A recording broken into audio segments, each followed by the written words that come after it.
जय हिंद। देखिए साथियों, अपन एमएससी पढ़ेंगे। एमएससी के अंदर अपन फर्स्ट पेपर पढ़ेंगे। जो फर्स्ट पेपर अपना है वो अलजेब्रा है। उसमें 5 यूनिटें पढ़ेंगे दोस्तों। आज से अपन फर्स्ट यूनिट स्टार्ट करेंगे अलजेब्रा की बुक में। ठीक है, अपना पेपर का टाइम टेबल आ ही गया है दोस्तों। 28 तारीख को अपना फर्स्ट पेपर है अलजेब्रा वाली बुक का।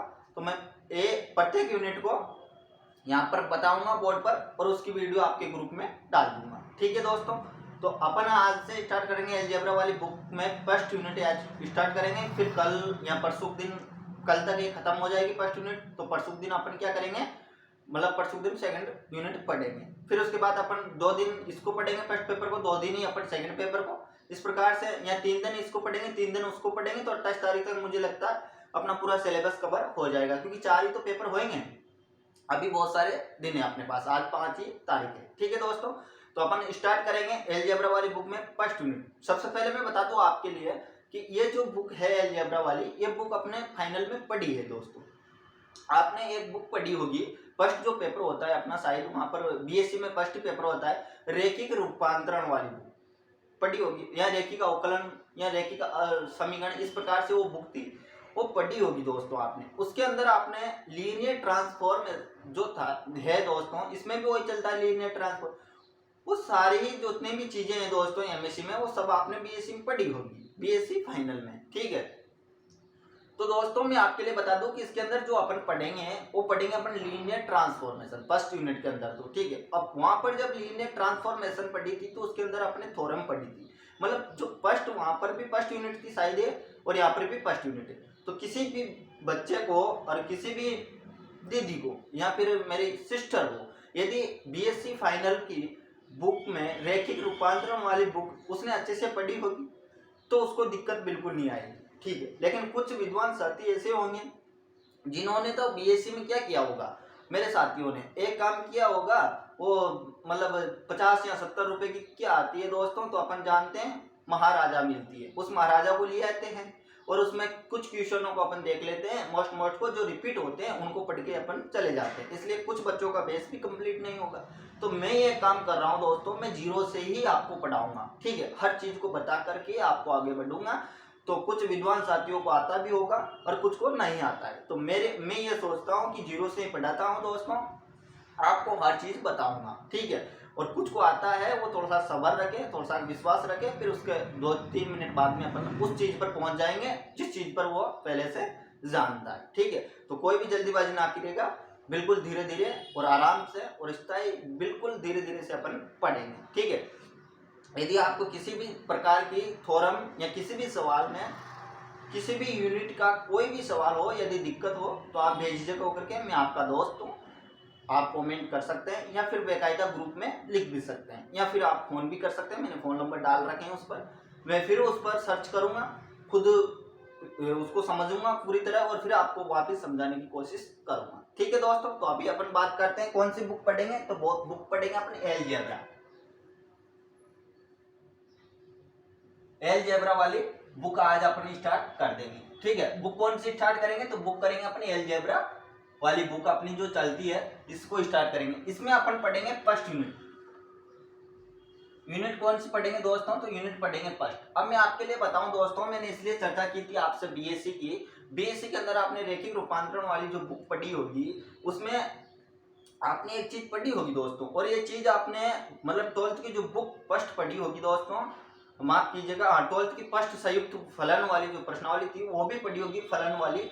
तो वहां पर भी इस चीज का जिक्र होया होगा, और आपने 12th 11th जो पढ़ी होगी वहां पर भी इस चीज को पढ़ा होगा। और इम्पोर्टेंट चीज कि आपने जब आपने सेकेंड ईयर में थे और वहां पर एक यूनिट चलती थी अपनी अलजेब्रा वाली, पूरी एक बुक थी दोस्तों, उस बुक में आपने पढ़ा होगा।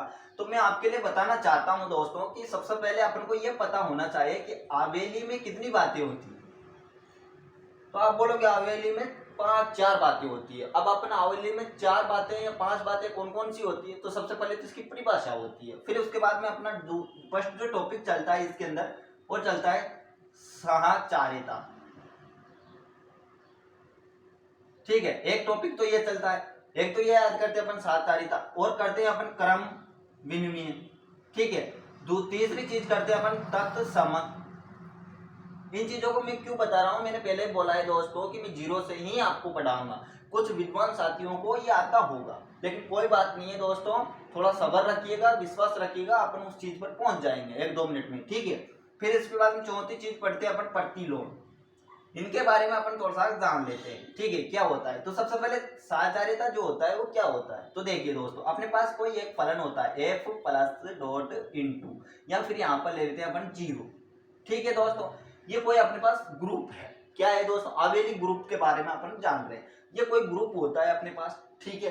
अब अपने पास क्या है दोस्तों कि ए और बी दोनों मैंने क्या ले लिए, फील्ड में से ले लिया, एफ में से कोई अवेलेबल है ए और बी, फील्ड में से अवेलेबल ले लिए, ठीक है, यहाँ तक किसी कोई दिक्कत नहीं।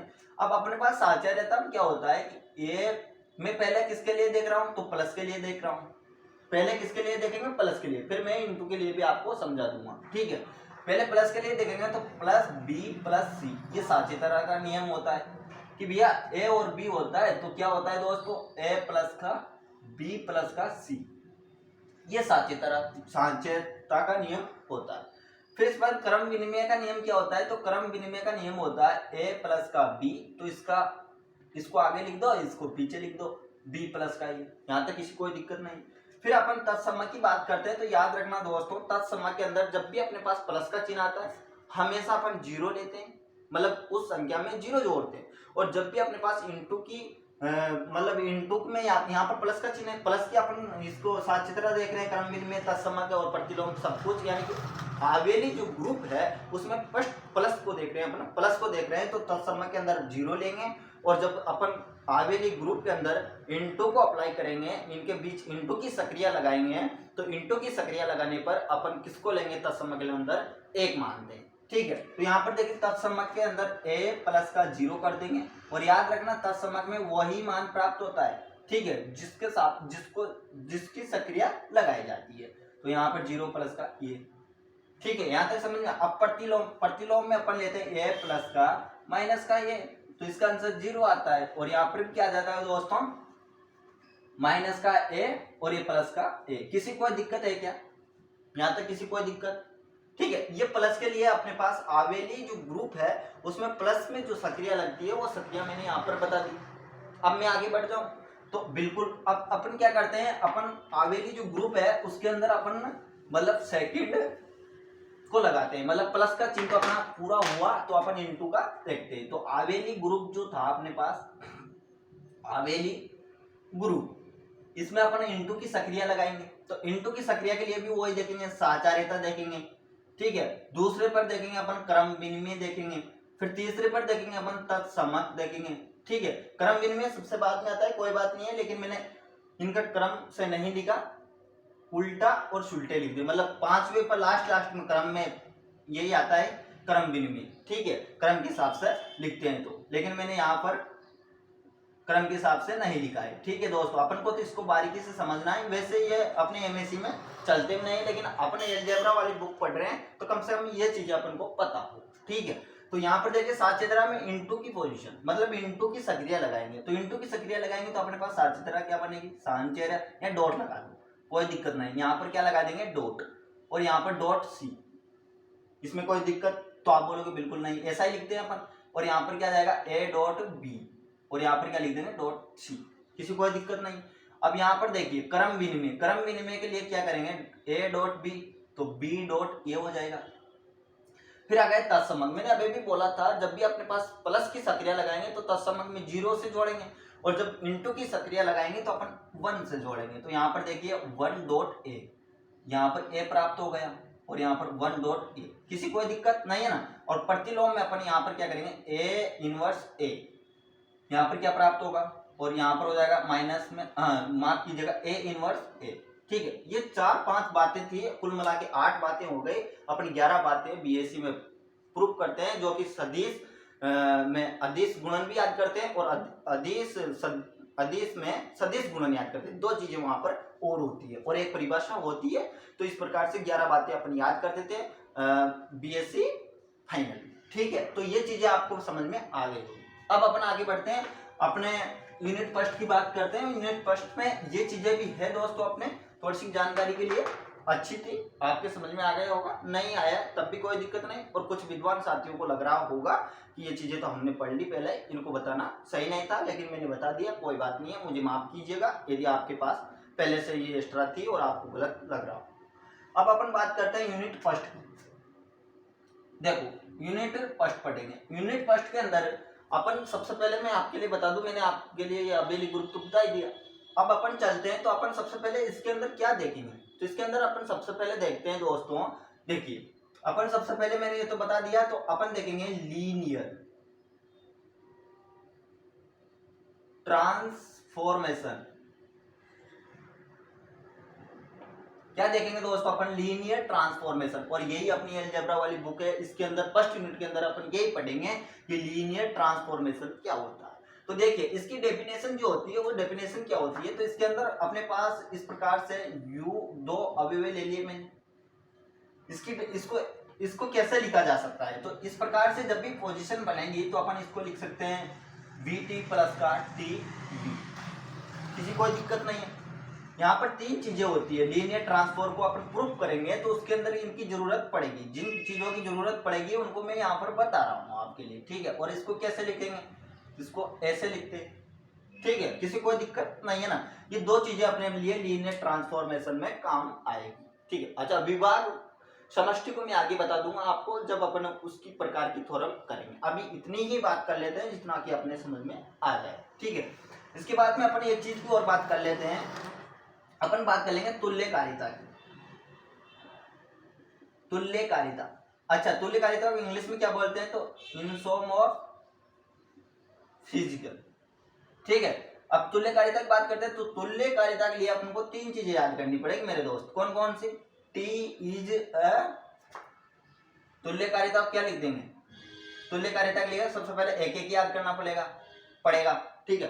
सबसे पहले क्या याद करेंगे, एक एक ही, फिर उसके बाद में क्या याद करेंगे, तो is, T is a note, note का मतलब क्या होता है, तो आप लिख लेना आच्छादक, आच्छादक याद करेंगे।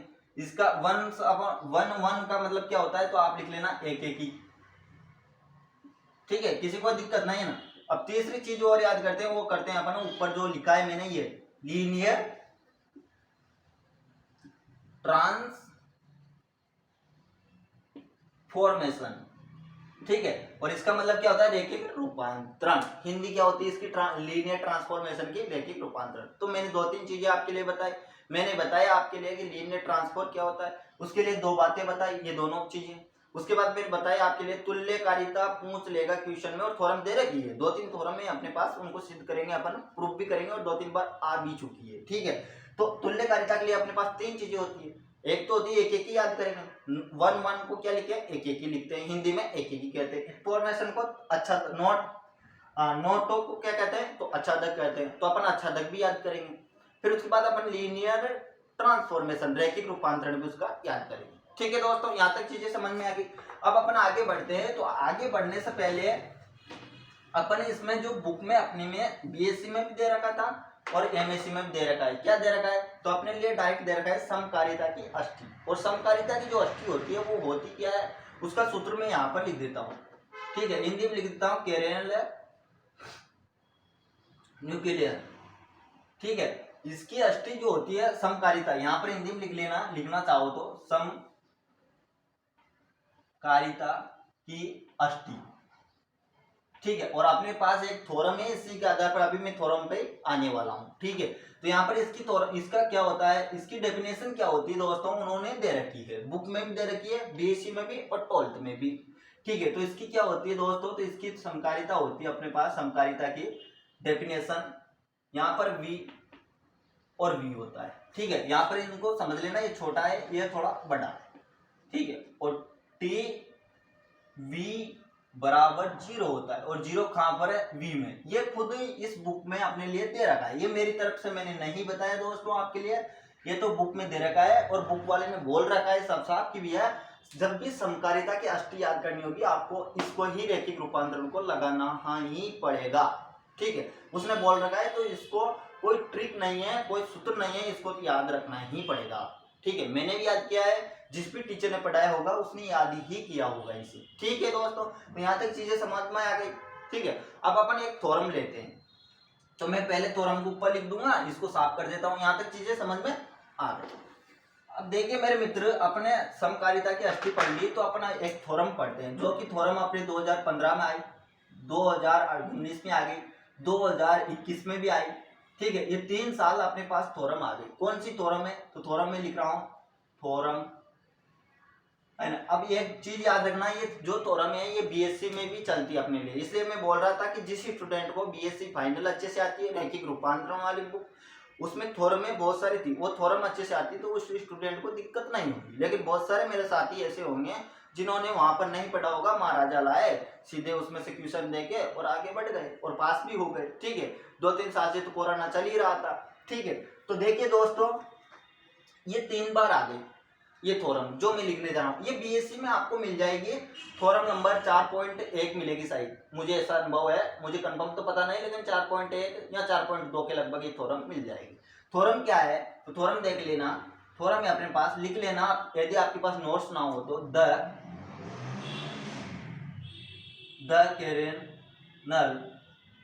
कैरेनल लिखा है मैंने, है ना, द कैरेनल लीनियर ट्रांसफॉर्मेशन, ठीक है, ये इज सब स्पेस। किसी कोई दिक्कत है? नहीं है ना। क्वेश्चन क्या कह रहा है, थ्योरम क्या कह रही है, वो डायरेक्ट थ्योरम इस प्रकार से देगा। और क्या कह रहा है, the kernel linear transform is a subspace. मतलब इसका मतलब, इसका हिंदी क्या होता है, सब स्पेस का मतलब उप समष्टि, उप समष्टि।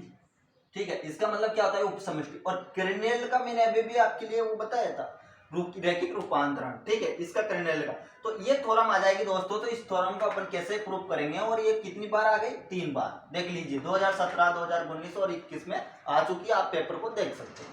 तो देखिए दोस्तों, सबसे पहले इसको प्रूव करेंगे, तो अपन लिखेंगे प्रूफ।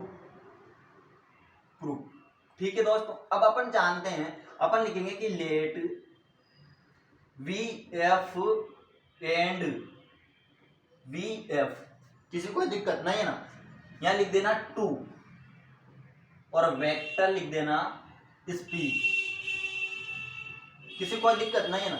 आप साफ साफ लिख रहे हैं कि लेट मतलब तो माना होता है दोस्तों we F and V F. V F एक कोई भी मैंने ले लिया वेक्टर, और एंड या और बोल सकते हैं अपन हिंदी में, और वी एफ मैंने 2 कोई सदिश समष्टि ली है दोस्तों। वेक्टर स्पेस का मतलब सदिश समष्टि होती है, 2 का मतलब 2 होता है, 2 होता है, और वी एफ मैंने 2 कोई सदिश समष्टि ले ली है दोस्तों। मैंने मेरी तरफ से माना है, माना लेट मैंने लिख दिया है। ठीक है, यहाँ तक किसी कोई दिक्कत नहीं है ना। अब देखिए दोस्तों, यहाँ पर इसकी क्या होती है, कर्नेल।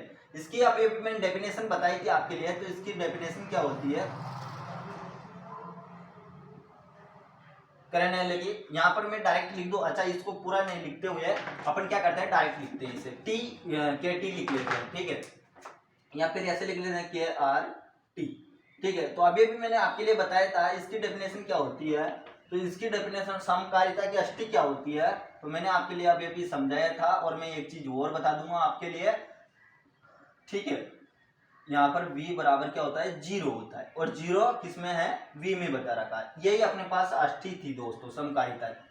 यहाँ तक किसी कोई दिक्कत नहीं है ना, है ना। अब अपन क्या करते हैं, बीएससी में अपन क्या करते थे, इतना समझा दूं मैं, फिर उसके बाद अपन आगे बढ़ जाएंगे। ठीक है, तो बीएससी में अपन एक काम करते थे, बीएससी में अपन यहाँ पर एक्स ले लेते थे या वाई ले लेते थे, यहाँ पर अल्फा और बीटा ले लेते थे, इतना ही अंतर था। एमएससी में अपन यू और वी को लेकर ही चलेंगे हर थ्योरम में। ठीक है, तो अब देखिए दोस्तों, यदि ऐसा है तो क्या मैं ऐसा नहीं लिख सकता कि t0 का मान क्या होगा, 0, और यदि t0 का मान 0 है, तो क्या 0 इसमें नहीं होगा, kt का मान नहीं है, तो आप बोलोगे बिल्कुल है। और यदि 0 इसके अंदर है केरेन के अंदर, तो क्या ये ऐसा नहीं होगा दोस्तों, केरेन टी, ये किसका चिन्ह है अभी मैं बता दूंगा।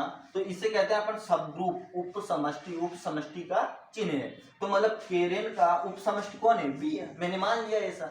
अच्छा, अपन ये कह सकते हैं कि केरेन टी जो है किसके, वी का उप समष्टि है। यहाँ तक समझ में आ गया। और यदि ये V का उप समष्टि है, V की मतलब केरिन की उप समष्टि क्या है, V है, तो यदि ये इसकी उप समष्टि है तो 0 का मान V में है, और यदि 0 का मान V में है और ये T V 0 था तो ये इसमें है, तो हम ये जानते हैं कि यहाँ पर K T का मान, यहाँ पर KT, यहाँ पर केरिन है, और यहाँ पर 0 रख दिया तो इसका मान 0 आया, और यदि इसका मान 0 आया तो इसका मान 0 का मान किसमें, केरिटी में, और ये इसकी क्या है, उप समष्टि है। ठीक है। और यदि मैं मान लीजिए ऐसा लिख दिया मैंने, तो मैं जानता हूँ कि 0 किसमें है, केरिन T में है, तो मैं ऐसा लिख सकता हूँ दोस्तों, केरिन T बराबर नहीं है यानी कि 5। तो किसी कोई दिक्कत, आप समझ गए होंगे, मैंने ये चिन्ह लगाया और यहाँ पर 5 लगा, इसका मतलब क्या होता है, रिक्त, है ना, बिल्कुल खाली हो या भरा हुआ हो, इसका मतलब। ठीक है। तो यहाँ पर देखिए दोस्तों, मैंने लिखा कि केरिन T बराबर नहीं है किसके, 5 के। क्यों, क्योंकि ये रिक्त नहीं है, इसके अंदर क्या है, 0 है। मैंने अभी भी देखा है दोस्तों कि केरिन T जो है V की उप समष्टि है, और यदि इसकी उप समष्टि है तो इसमें 0 है, और यदि इसमें 0 है, इसी की उप समष्टि है, तो अवश्य इसके अंदर भी क्या होगा, 0 होगा। ठीक है। और यदि इसके अंदर 0 है तो हम ये समझ गए कि केरिन T जो थी ये रिक्त तो नहीं है भैया, इसमें कोई न कोई अवयव विद्यमान अवश्य है। ठीक है दोस्तों, यहां तक समझ गए। तो मैंने वही लिखा, चूंकि केरिन T बराबर नहीं है ये अरिक्त के, इसका मतलब फाई का मतलब अरिक्त होता है। तो अरिक्त का मतलब रिक्त नहीं है, मतलब खाली नहीं है, इसके अंदर कोई न कोई अवयव अवश्य विद्यमान है, और जो कि अवश्य विद्यमान मैंने सिद्ध कर दिया कि यहाँ पर केरिन के अंदर T है। यहाँ तक किसी कोई दिक्कत नहीं। अब देखिए, लेट x और y को मैंने अवयव कहाँ से ले लिया, तो केरिन T से ले लिया, किसी कोई दिक्कत नहीं है ना। और मैंने लेट a और b को कहाँ से ले लिया, फील्ड से ले लिया। अब यहाँ तक किसी कोई दिक्कत है क्या, मैंने a और b को क्या ले लिया, फील्ड से ले लिया, फील्ड के अवयव हैं a और b, तो फील्ड के अवयव हैं, और x और y मैंने केरिन T के अवयव ले लिए। अब अपन बीएससी के अंदर क्या करते हैं, यहाँ पर एक्स वाई नहीं लेते, यहाँ पर क्या लेते हैं अपन, अल्फा और बीटा ले लेते हैं। यहाँ पर तो ये बी तो फील्ड में से ही लेते हैं, वहां पर इतना फर्क करते हैं कि एक्स और वाई की जगह पर अल्फा और बीटा ले लेते हैं। अब याद रखो दोस्तों, एक्स और वाई मैंने कहाँ से लिया, केरिन T से लिया। ठीक है, जो कि ये दे रखा था, और मैंने ये और बी क्या ले लिया, फील्ड के अवयव ले लिए। अब मैं आगे बढ़ जाऊं तो इसको साफ करता हूं, या फिर इधर बताते हैं। ठीक है, अब मैंने अभी भी आपके लिए समझाया था, अभी थोड़ी देर पहले ही आपके लिए बताया है कि यहाँ पर देखिए केरिन T ये इसी के अंदर था, और ये किसका उप समष्टि है, V की उप समष्टि है, तो इसके अंदर 0 है केरिन T के अंदर। तो क्या मैं ऐसा नहीं लिख सकता कि x, यहाँ पर देखिए T 0 था तो x भी क्या हो जाएगा दोस्तों, 0 हो जाएगा। ठीक है ना।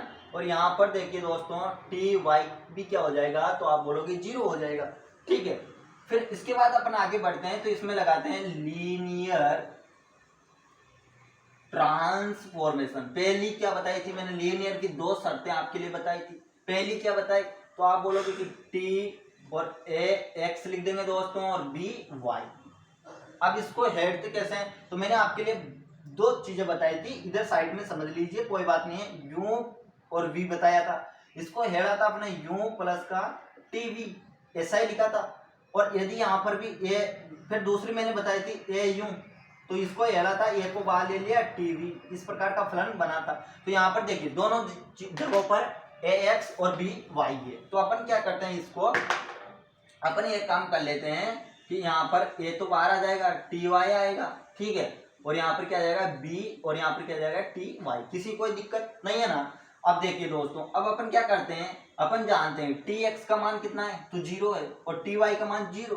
तो यहाँ पर देखिए A डॉट 0 प्लस का B डॉट 0, और यहाँ पर इन दोनों का मान 0 है, तो पूरा मान क्या जाएगा 0, और जो कि 0 कहाँ पर था, तो 0 किसके अंदर है, केरिन T के अंदर है। तो अपन लिख देंगे कि केरिन T। किसी कोई दिक्कत नहीं है ना दोस्तों, यहाँ तक ये समझ में आ गया। ठीक है, फिर मैं एक बार फिर समझा दूंगा दोबारा, तो यहाँ तक तो चीजें समझ में आ गई होगी कि 0 किसके अंदर है, केरिन T के अंदर। तो अपन ये कह सकते हैं कि यहाँ पर लिख देना देन, यानी कि जब x और प्लस BY कहां पर है दोस्तों, अवश्य केरिन T के अंदर होंगे या नहीं। देखो दोस्तों, यदि ये चीज मैंने प्रूफ की तो जीरो आया और इसका आंसर जीरो आया तो मैं जानता हूं जीरो केरिन टी के अंदर है। और यदि ये चीज केरिन टी के अंदर है जीरो, तो ये पूरा मान किसके अंदर होगा? केरिन टी के अंदर होगा, अवश्य होगा। ठीक है दोस्तों, यहां तक चीजें समझ में आ गई। और नीचे साफ साफ लिख देना अब कि इज अ सब स्पेस, ठीक है, और डेट प्रूफ लिख देना। और यही प्रूफ हो गया दोस्तों। ये जो अपने पास ये थ्योरम थी, ये थ्योरम 3 बार आ गई, 2017 में, 2019 और 21 पे, और 2022 में नहीं आई, मतलब 2023 में आने की पूरी संभावना इसकी है। ये 5 नंबर में पूछी जाती दोस्तों। उम्मीद करता हूँ आपके समझ में आई होगी। थ्योरम नहीं आई है तो मैं फिर समझा रहा हूँ, एक बार फिर समझ लीजिए। उसने थ्योरम क्या दी? द कैरिनल लीनियर ट्रांसफॉर्मेशन इज सब स्पेस। सब स्पेस का मतलब हम समझते हैं उप समष्टि पूछ रहा है। लीनियर ट्रांसफॉर्म का मतलब अपन समझते हैं रैखिक रूपांतरण पूछ रहा है। केरिन का मतलब अपन समझते हैं केरिन की परमेय अपन समझते हैं। इसकी समाकारिता की अष्टि हम जानते हैं, जो कि मैंने पहले ही आपके लिए बता दी, तो वो मैंने आपके लिए लिख दी, ये होती है। फिर मैंने ये बताया कि V में जीरो है, तो हम ये जान रहे हैं कि सब ग्रुप पूछ रहा है, तो मैंने मान लिया कि केरिन टी जो है V की सब ग्रुप है। V जो है वो केरिन टी का सब ग्रुप है। और यदि इसका सब ग्रुप है, इसकी उप समष्टि है V, तो V के अंदर जीरो अवयव है। और यदि जीरो V के अंदर है और V केरिन की सब ग्रुप है, उप समष्टि है, तो V का जो अवयव होगा वही केरिन टी का भी अवयव होगा। तो अर्थात हमने ये कह दिया कि जीरो V के अंदर था तो V जीरो केरिन टी के अंदर भी होगा। और यदि केरिन कर्नल के अंदर टी के अंदर जीरो विद्यमान है तो वो रिक्त नहीं है, वो खाली नहीं है। और मैंने समझा दिया कि वो खाली नहीं है। फिर मैंने लिखा कि यदि टी जीरो बराबर जीरो होता है तो एक्स और वाई अवयव मैंने केरिन टी से ले लिए और ए और बी मैंने फील्ड से ले लिए। जब ऐसा हो सकता है तो ऐसा अवश्य होगा, क्योंकि ये अवयव भी जीरो भी कहां पर था? टी में था, और माफ कीजिएगा केरिन टी में था। और x और y भी कहां पर केरिन टी में है, तो अपन अवश्य कर सकते हैं कि टी एक्स का मान जीरो होगा, टी वाई का मान भी जीरो होगा। और लीनियर ट्रांसफॉर्मेशन की मैंने दोनों चीजें आपके लिए बताई है, तो अपन इस प्रकार से लीनियर ट्रांसफॉर्मेशन लगा देंगे, ये बाहर आ जाएगा। टी एक्स ये सूत्र बन गया, टी एक्स का मान क्या होता है, टी वाई का मान क्या होता है, वो रख दिया, जीरो आया। और हम पहले से ही जानते थे कि जीरो जो है केरिन टी के अंदर होता है, अर्थात हम प्रूफ कर चुके हैं कि भैया then X plus B Y केरिन टी के अंदर होगा। अर्थात इज यहाँ पर लिख देना केरिन वी लिख देना, यहाँ पर क्या लिख देना? केरिन टी सब ग्रुप, और फिर उसके बाद लिख देना वी, दैट प्रूफ। ठीक है, तो ये प्रूफ हो गए अपनी थ्योरम। ठीक है दोस्तों, तो ये 5 नंबर में आई है। उम्मीद करता हूँ आपकी ये चीजें समझ में आई होगी। विश्वास भी ऐसा ही है कि अच्छे से समझा दिया। और फिर भी यार दोस्तों देखिए, ये थ्योरम है, थ्योरम को अपन अपनी इच्छा अनुसार किसी भी तरीके से नहीं बता सकते दोस्तों। अपने वैसे ही बता सकते हैं जिस प्रकार से उसने बुक में दिया है, वैसे ही अपन समझा सकते हैं। जितना अपने समझ में आता है वो फिक्स करके देता है हर चीज को, अपनी तरफ से कुछ भी नहीं मान सकते और कुछ कर भी नहीं सकते। मात्र सवाल होता तो अपन कई तरीके से कर सकते हैं सवाल को। तो ठीक है, तो आप उम्मीद करता हूँ आप इनको अच्छे से कर लेना दोस्तों। ये मिल ही जाएगी आपको, नहीं मिलती तब भी कोई बात नहीं। 5-6 थ्योरम है इसमें, मैं सारी थ्योरमों को आपके लिए बता दूंगा। आप 1-2 बार प्रैक्टिस करना, आपको आ जाएगी। ऐसी कोई बात नहीं है कि नहीं आ सकती। ठीक है, अब इसके बाद अपन क्या करते हैं, अगली थ्योरम देखेंगे। लेकिन उससे पहले मैंने आपके लिए विभाग सदिश समष्टि बताऊंगा, वो अगली वीडियो में बात करेंगे अपन। अभी तक के लिए इतना ही काफी है। ठीक है दोस्तों, फिर अगली वीडियो में मिलते हैं अपना। उम्मीद करता हूँ आपके समझ में आया होगा। ठीक है दोस्तों, जब तक के लिए जय हिंद। ठीक है, चलते हैं।